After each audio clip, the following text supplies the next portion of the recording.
When you've lived as long as I have, you start to notice things others don't. I live in a small village tucked between the mountains of Nagano, Japan. It's a quiet place. The kind where the mornings are slow, the tea is strong, and the elders still sweep their own doorsteps with steady hands. Every morning at 6 o'clock, I watch Mrs. Sato, age 91, walk past my window with her straw broom in hand. She bows to the temple gate, sweeps the stone path, and walks back home with a calm dignity you rarely see anymore. No cane, no assistant, no fear in her steps. But not long ago, during a trip back to the US, I visited an old friend, just 72. He was healthy once, ran marathons, taught college, but that day he needed help just to get up from his favorite chair. I saw it in his eyes. Frustration, embarrassment, a quiet kind of grief. Not because he was in pain, but because he had started to lose something far more precious. Independence. And that's when I realized something. We don't lose our strength all at once. We lose it slowly, silently, and it always begins in the same place. The legs. But what if I told you that leg weakness is not an inevitable part of growing old? That there are people well into their 80s and 90s who still hike, dance, garden, and live without fear of falling? Today, I'm going to share with you the habits I've observed in those rare individuals.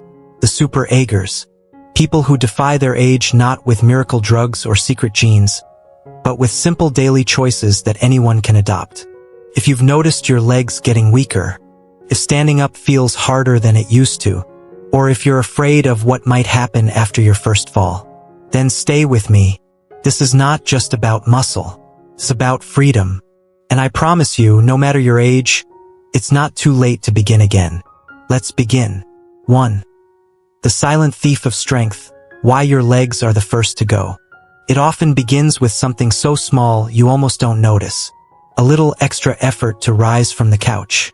A slight hesitation on the first step of the staircase. Maybe you tell yourself it's just a tired day. Maybe it is. But then that day becomes a pattern. And slowly, quietly, your legs start to slip away from you. I call it the silent thief. Not because it steals quickly, but because it steals quietly. And by the time you realize what's happening, it's already taken more than just your strength. It's taken your confidence, your balance, your sense of control. I remember a patient named Mr. Lawrence. He was a former piano teacher in Hokkaido, proud and precise. At 76, he still played classical pieces from memory and walked to the local bakery every morning. Then one winter, he slipped outside his home. The fall wasn't severe, but something shifted. His muscles, already weaker than he knew, began to deteriorate faster. Within months, his walks became shorter. The stairs in his home became daunting. He gave up his morning strolls. Then the piano. The fall was not the cause. The fall was the consequence. What Mr. Lawrence didn't realize, what most people don't, is that our legs are the first to weaken with age. Science has a name for it. Sarcopenia. A natural but dangerous process where muscle mass slowly declines, especially in the lower body. By the age of 80, most people have lost up to 50% of their muscle if they haven't fought to keep it. And the legs go first for a reason. They carry the weight of your world. They are your foundation. Every step, every lift, every move begins there. So when the legs weaken, the entire body begins to shift. Your posture changes. Your stability falters. Your movements shrink. You do less because you feel less capable. And doing less only speeds up the loss. This is the trap. But here is the truth. It is not inevitable. There are people who grow older without growing weak. And it's not luck. It's not genes. It's choice. It's habit. It's the small things they do every day before the thief arrives. There is one lesson I want you to take from this chapter. Never wait until you fall to realize you are falling behind. The warning signs are gentle at first, but they matter. Your legs do not betray you suddenly. They whisper. They ask for your help. And if you listen closely, you still have time to answer that call. Because the journey back to strength does not begin with exercise or food. It begins with awareness. Now that you know what's being taken, let me show you how to take it back. Let's talk about the people who refused to let aging steal their strength. Let's look at what they do differently. Let's begin with something surprising. They invite stress into their lives, but not the kind you're thinking of. Let's move into part 2, stress that heals. 2. Superagers versus the rest, the hidden habits of the exceptionally strong. I once met a woman named Clara in a coastal town near Kanazawa. 87 years old, slim frame, eyes that sparkled with mischief. She ran a small pottery shop near the train station. Nothing fancy, but every morning she would wheel out heavy crates of clay, kneel to tend her bonsai, and cycle 2 miles to the market for fresh vegetables. One rainy morning, I stopped by for tea, watching her move around the shop, lifting, reaching, balancing with the grace of someone half her age. I finally asked the question that had been on my mind since the first time I met her. Clara, how do you do it? How do you stay so strong? She smiled, poured my tea, and said, I never stopped using what I wanted to keep. What Clara didn't know is that science has a name for people like her. We call them superagers. Superagers are those rare individuals who defy the usual rules of aging. While others struggle to rise from chairs or avoid steps, they climb mountains, play sports, travel alone, and remain fiercely independent. They are not just lucky, they are intentional. You see, most people think strength fades simply because of time, but that's not entirely true. Research from Harvard and the Mayo Clinic shows that physical decline is not just about age. It's about disuse, inactivity, lack of challenge. And this is where superagers separate from the rest. They don't avoid effort. They embrace it. They don't fear aging. They outsmart it. They continue to challenge their bodies and their minds long after others stop trying. But here is what makes their story even more important. They do not rely on perfect health or ideal circumstances. Most of them have faced hardships, losses, illness, even injury. But somewhere along the way they made a quiet decision. I will not let age define me. That decision is the call to their journey. A refusal to surrender what makes life vibrant. A willingness to rise each morning and choose effort over ease. Purpose over passivity. And what separates them is not what they were given. It's what they protect. There is a lesson here for all of us. The path to aging well is not reserved for the few. It's available to anyone who chooses to remain engaged, challenged, and curious, even when it's uncomfortable. Because aging is not what breaks us. It's how we respond to it that defines who we become. Now you may wonder, how do they do it? What habits keep their muscles strong, their minds alert, their bodies steady? Well, here's where things get interesting. Superagers invite a very specific kind of challenge into their daily life. Not the overwhelming kind that wears you down, but a kind that builds you up from the inside out. They expose themselves to something known as hormetic stress. In the next part, I'll show you exactly what that means and how small, intentional discomforts might just hold the key to staying strong for decades. Let's move on to part 3, stress that heals. 3. Stress that heals. How cold, heat, and hunger make you stronger. Sometimes the things that hurt a little heal the most. When I first met Mr. Nakamura, he was 82 and living alone in the snowy hills of Niigata. I visited him after hearing stories of the old man who swims in winter. Naturally, I was skeptical. But one morning, just after sunrise, I saw it with my own eyes. There he was, stepping barefoot through the snow, walking slowly toward the river that cut through the edge of his village. The air was biting cold, the water even colder. He dipped in for less than a minute, stood still, breathing slowly, then walked back, calm and steady. Later, over warm tea, I asked him why. He said, "When I challenge my body a little every day, it remembers how to fight. It remembers how to live." What Mr. Nakamura was doing wasn't foolishness. In fact, it had a name. Hormesis. Hormesis is the idea that small doses of stress, when applied with intention and control, can make the body stronger, more resilient, and better equipped to handle aging. It is nature's way of saying, use discomfort to your advantage. Cold exposure is one form of hormetic stress. Science shows that even 30 seconds of cold water at the end of a shower can trigger a wave of benefits. Increased circulation, stimulation of brown fat, and the release of a hormone called adiponectin that protects muscle from wasting. On the other end of the spectrum, heat also heals.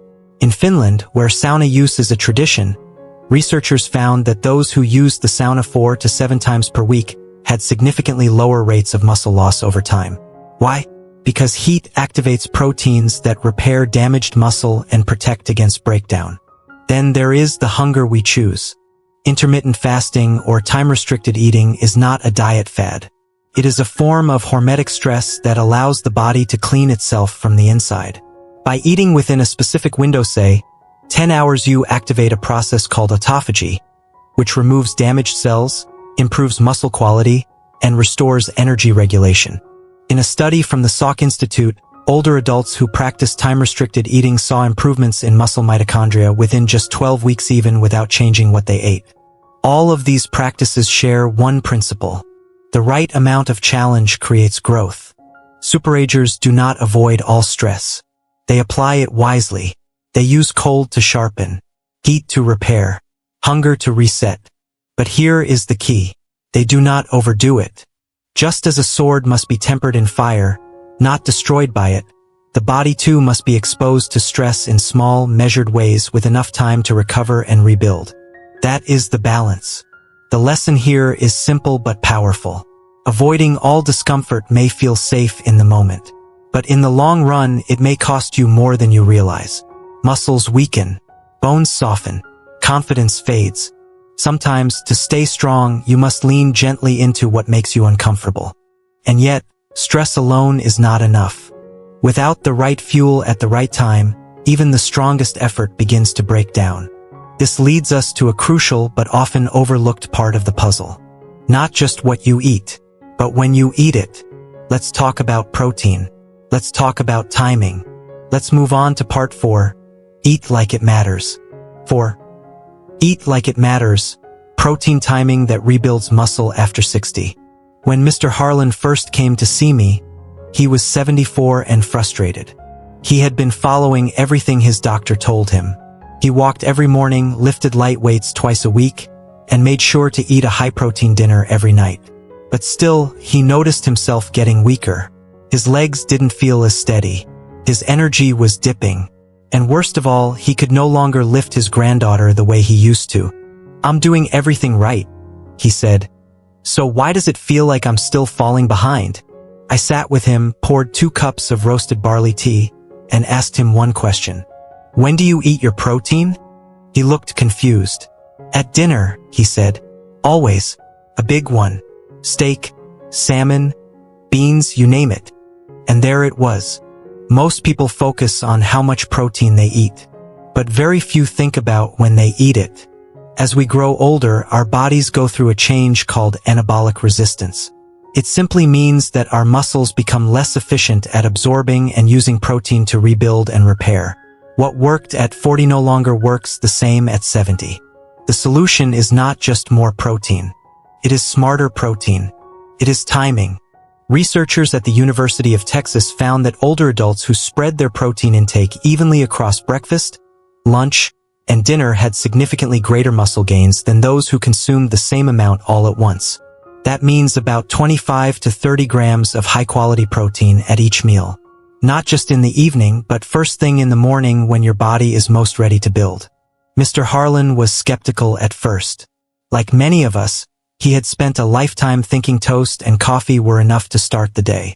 But with a few simple shifts, adding eggs, Greek yogurt, and a protein shake to his mornings, things began to change. 3 months later, he walked into my clinic with a little more bounce in his step. He had gained 1.5 pounds of lean muscle. More importantly, he could pick up his granddaughter again. It wasn't a miracle. It was just biology finally working in his favor. Here is the lesson. Protein is like bricks for your muscles.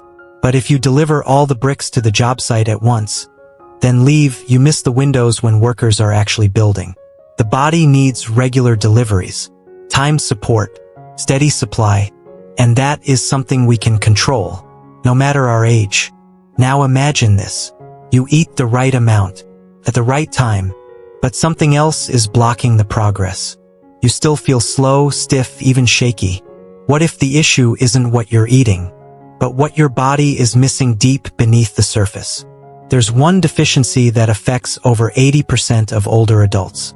It's quiet, but it weakens muscles, disrupts balance, and increases the risk of falling. Let's talk about that next. In part 5, we explore the power of a single vitamin that could be silently undermining your strength. Let's continue. 5. The D vitamin deficiency most seniors ignore and why it's dangerous. A few years ago, I visited a small fishing village near the shores of Shimabara Bay. That's where I met Keiko, a retired school librarian who had lived in the same wooden house for over 60 years. She was 81, cheerful and sharp as ever. But as we sat in her kitchen overlooking the sea, she shared something quietly. "My legs," she said. "They don't listen like they used to." She hadn't fallen. Not yet. But she noticed herself hesitating on uneven ground, taking longer to catch her balance, feeling just a little more unsure with every step. Like many older adults, she assumed it was just part of getting old. But something in her tone reminded me of a pattern I had seen before. So I asked her permission to run a few tests.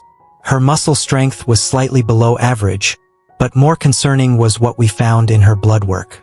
Her vitamin D levels were less than half of what they should have been. And this is far more common than most people think. Over 80% of seniors are deficient in vitamin D. It is not just about bones or sunshine or taking a supplement when you remember. Vitamin D is essential for muscle strength, reaction time, and coordination. It works like a light switch for genes that build and maintain muscle fibers. Your muscles actually have vitamin D receptors. Without enough of it, those receptors go quiet. And when they do, your strength quietly fades too. Keiko had never heard of that. Most people haven't. She told me she had always believed sunlight through the window was enough. But as we age, our skin loses nearly half its ability to produce vitamin D from sunlight. Even living near the coast, walking daily, wasn't enough anymore. So we made a simple plan. We added a moderate daily supplement, rich in vitamin D3. We increased her intake of foods like salmon, egg yolks, and fortified tofu. Just as importantly, we checked her levels again after 6 weeks to make sure it was working. And it was. Her energy returned. Her legs felt more stable.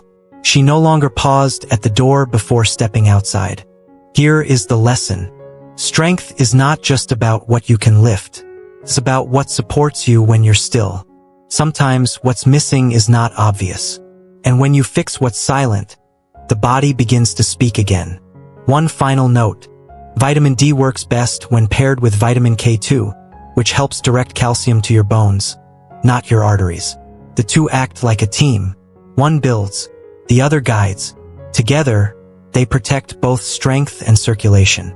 And now we come to a deeper layer of the story. You've moved your body. You've fueled it wisely. You've restored what was missing. But what if something invisible is still working against you? What if your body is under constant low-grade attack? From within, let's talk about the fire that burns behind the scenes. The inflammation that weakens silently. Let's continue with part 6. Inflammation, the hidden fire eating away your muscle. 6. Inflammation, the hidden fire eating away your muscle. In the hills of Nara, not far from the ancient temples, I once cared for a man named Hiroshi. He was 79, a retired calligrapher with a gentle spirit and hands that still moved like water across paper. From the outside, he seemed well. No major illnesses. Still walked to the tea house every morning. Still told jokes that made the local children laugh. But something was quietly changing inside him. He told me, "Sensei, I feel slower, heavier. Not tired exactly. Just weighed down." His legs felt weaker, not from injury or lack of use, but from something deeper. Something harder to name. So we began to look deeper. His blood tests revealed high levels of inflammation.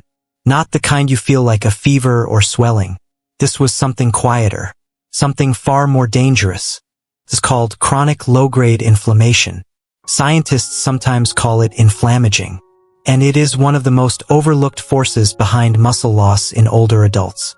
When inflammation lingers in the body, it begins to interfere with the very signals that tell your muscles to grow.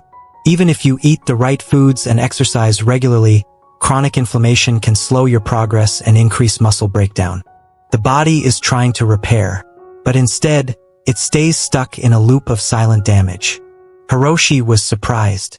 "But I don't feel sick," he said, "and that is exactly why it's so dangerous." This kind of inflammation hides in plain sight. It shows up as slower recovery, more stiffness, subtle weakness, a sense that something just isn't working the way it used to.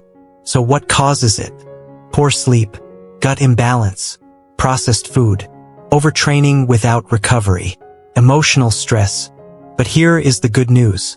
Just as inflammation can creep in silently, it can also be reduced through steady, mindful habits. For Hiroshi, we made 3 changes. First, we fixed his sleep. A regular bedtime, no screens, a darker room. Within weeks, his energy improved. Second, we helped his gut. We added fermented foods like miso and natto, more fiber from vegetables, more variety on his plate. Third, we adjusted his movement. Instead of long, exhausting walks, we switched to shorter, moderate ones. A few stretches, a few moments of breath. In just a few months, the weight he had felt in his legs began to lift. His inflammation markers dropped. His muscles responded better to exercise. And he began painting again, not just with ink, but with joy. Here is the lesson. Not all damage is loud. Some of it whispers. And if you listen, you can respond before it becomes too late. Inflammation is not your enemy. It is your body asking for help. And when you give it what it needs, the healing begins. But even with strong habits, smart nutrition, and a calm system, there is one more piece of the puzzle. Your muscles need certain tools to do their job. Not just protein or calories, but the tiny elements that allow your cells to use them properly. In part 7, we'll talk about the essential vitamins and minerals most people overlook. The silent supporters that turn effort into results. Let's continue. 7. Muscle-building micronutrients you're probably missing. Not long ago, I visited an old friend named Edith who lives in the quiet suburbs of Kobe. She's 75, a former potter with hands still strong from years of shaping clay. But lately, her energy had begun to fade. Her legs felt heavy, her grip weaker. She told me she had started avoiding her studio altogether. "I eat well," she said. "I take my protein. I still stretch. But something feels off, like the fire isn't catching." That line stayed with me, because sometimes the issue isn't fuel or effort. Sometimes, it's the spark that's missing. We ran a few tests, and what we found was not unusual. Edith was low in magnesium. Her B12 levels were borderline, and she had never even heard of creatine, something her body once made plenty of on its own. Micronutrients are the quiet allies of muscle. They do not get headlines, but without them, even the best meals and the smartest workouts fall short. Take magnesium. It is involved in over 300 biochemical reactions in the body, many of which are directly tied to muscle contraction and relaxation. A lack of magnesium leads to cramps, weakness, and slower recovery. And yet, more than 70% of seniors have some level of deficiency. Then there's vitamin B12, especially the methylated form. As we age, our stomach acid declines, making it harder to absorb B12 from food. This vitamin supports nerve function and energy production. Without it, muscles feel weaker not because they are shrinking, but because the signal from the brain is delayed. Creatine is another forgotten hero. Often misunderstood as a supplement for bodybuilders, it is actually a natural compound that helps supply energy to your muscles. Studies show that older adults who supplement with just 3 to 5 grams a day improve strength, endurance, and even brain function. And don't forget zinc, selenium, and chromium. These trace minerals help regulate inflammation, support hormone balance, and improve how your muscles use the protein you eat. For Edith, we started small. A daily magnesium supplement, a few more dark leafy greens, methylated B12 drops under the tongue. A simple creatine powder stirred into her morning tea. Within 6 weeks, her hands felt steadier. Her grip returned. And one afternoon, I found her back at her wheel, spinning clay with focus and joy. Here is the lesson. Sometimes the smallest things unlock the biggest changes. A body can be well-fed but still undernourished. When we overlook the quiet needs, we delay the deeper healing. And here's one more insight. Many superagers I've worked with do something others don't. They test, not guess. They work with their doctors to check their levels and personalize their supplements. It's not about taking more. It's about taking what you actually need. Now, there is one final piece of the puzzle. Even with the right nutrients, food, and training, there's a deeper connection that often goes unnoticed. One that links your muscles not just to your body, but to your brain. It's the reason some people lose strength even when their muscles seem fine. In Part 8, we will explore the silent pathway that holds it all together. Let's continue. 8. Use it or lose it. The right way to do resistance training after 60. It was a foggy autumn morning in Kyoto when I met Gerald, a retired jazz guitarist from Chicago who had moved to Japan years ago to teach English and escape the city noise. At 71, his fingers still danced across the strings with grace, but his legs told a different story. He walked with caution. His knees trembled slightly when he stood. He told me, almost embarrassed, that he no longer trusted himself to carry groceries or climb stairs without holding the rail. "I don't want to become dependent," he said. "I just don't know where to start." That moment is familiar to many. You reach a point where your body no longer does what it used to. You want to fight back, but you're unsure how. You've heard about exercise. Maybe you've tried walking or stretching. But resistance training? That sounds too intense, too risky. But here is what decades of science and thousands of patients have shown me. The single most powerful way to maintain strength, independence, and vitality after 60 is resistance training. Not bodybuilding, not pain, just resistance. The idea is simple. Muscles respond to challenge. If you do not give them a reason to grow, they shrink. It is called muscle atrophy, and it begins earlier than most realize. Without action, we lose 1 to 2% of our muscle mass every year after 50. Gerald had not lifted anything heavier than a teapot in years. So we started small. A chair, a resistance band, a wall for balance. We focused on compound movements exercises that involve more than one joint or muscle group. Things like sit to stand from a chair, slow squats holding onto the back of a couch, or gentle rows with elastic bands. Then we introduced the idea of progressive overload, increasing the challenge gradually as the body adapts. More repetitions, a little more tension, a longer hold. The turning point came when we introduced eccentric training, the lowering phase of movement. Going down slowly in a squat, lowering a weight with control. This technique builds strength with less strain on the joints, making it ideal for aging bodies. Gerald committed to just 2 30-minute sessions a week. Within 2 months, he walked taller. His legs steadied. He began carrying groceries without hesitation.